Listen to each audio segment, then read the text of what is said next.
Governor ഇന്ന് പൊന്നാനിയിലെത്താനിരിക്കെ പ്രതിഷേധ ബാനറുമായി SFI.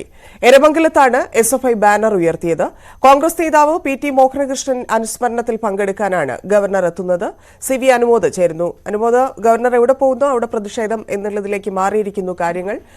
എങ്ങനെയാണ് മലപ്പുറത്തെ പ്രതിഷേധം? ഗവർണർ എപ്പോഴെത്തും? വിവരങ്ങൾ. തന്നെ ഇന്ന് 11 മണിക്കാണ് ഗവർണർ പങ്കെടുക്കുന്ന പി.ടി. മോഹനകൃഷ്ണൻ അനുസ്മരണ ചടങ്ങും അവാർഡ് വിതരണവും ഉള്ളത്. ഇത് നടക്കുന്നത് പൊന്നാനിക്കടുത്ത് എരമംഗലത്താണ്. പൊന്നാനിയിൽ ആണ് ഇപ്പോൾ ഗവർണർക്കെതിരെ എസ്എഫ്ഐയുടെ ബാനർ ഉയർന്നിരിക്കുന്നത്.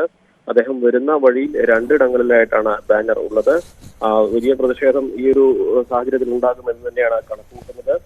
പക്ഷേ നേരത്തെ യൂത്ത് കോൺഗ്രസ് അടക്കം ഗവർണർ ഇത്തരത്തിലൊരു പരിപാടിയിൽ പങ്കെടുക്കുന്നതിനെതിരെ പ്രതിഷേധം സാമൂഹ്യ മാധ്യമങ്ങളിൽ അറിയിച്ചിരുന്നെങ്കിലും പാർട്ടി നേതൃത്വത്തിന്റെ നിർദ്ദേശത്തെ തുടർന്ന് യൂത്ത് കോൺഗ്രസ് പ്രതിഷേധം പിന്മാറുന്ന സാഹചര്യമാണ് ഉള്ളത്.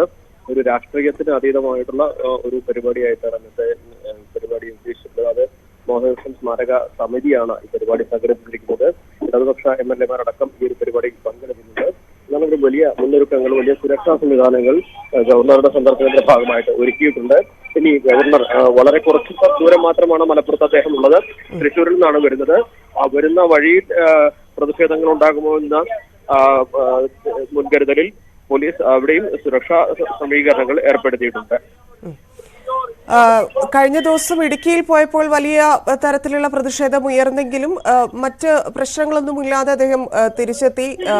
പുറത്തിറങ്ങി സമരം ചെയ്യുന്നവരെ അഭിവാദ്യം ചെയ്തുകൊണ്ടൊക്കെയാണ് അദ്ദേഹത്തിന്റെ യാത്ര ഉണ്ടായിരുന്നത്. ഇവിടെ മറ്റെന്തെങ്കിലും പരിപാടികൾ, ഇതൊരു പൊതുപരിപാടി കൂടി ആയതുകൊണ്ട് മറ്റെന്തെങ്കിലും പരിപാടികൾ അദ്ദേഹം പ്ലാൻ ചെയ്യുന്നുണ്ടോ? സുരക്ഷാ സംവിധാനം അത് എത്രത്തോളം ശക്തമാണ്? ഇവിടെ ഒരേ ഒരു പരിപാടിയിൽ മാത്രമാണ് അദ്ദേഹം പങ്കെടുക്കുന്നത്. അതിനുശേഷം അദ്ദേഹം തൃശ്ശൂരിലേക്ക് തന്നെ മടങ്ങുമെന്നാണ് അറിയിച്ചിട്ടുള്ളത്. അതുകൊണ്ട് തന്നെ ജില്ലയിൽ മറ്റ് ക്രമീകരണങ്ങളൊന്നും കൂടുതൽ ഏർപ്പെടുത്തിയിട്ടില്ല. കാരണം പൊന്നാനി മാത്രമാണ് അദ്ദേഹത്തിന്റെ ഒരു പരിപാടിയിൽ. അദ്ദേഹം പൊന്നാനിയിൽ എത്തുന്നില്ല. പൊന്നാനിക്ക് മുൻപാണ് എറണാകുളം, ചാവക്കാട് കഴിഞ്ഞുള്ള ഒരു പ്രദേശമാണ്. സ്വാഭാവികമായിട്ടും ആ ഒരു മേഖലയിൽ സുരക്ഷ ശക്തമാക്കിയിട്ടുണ്ട്. അതിനുശേഷം അദ്ദേഹം തൃശ്ശൂരിലേക്ക് തന്നെ തിരിച്ചു പോകുമെന്നാണ് ലഭ്യമാകുന്ന വിവരം. ശരി, നന്ദി അനുമോദ്.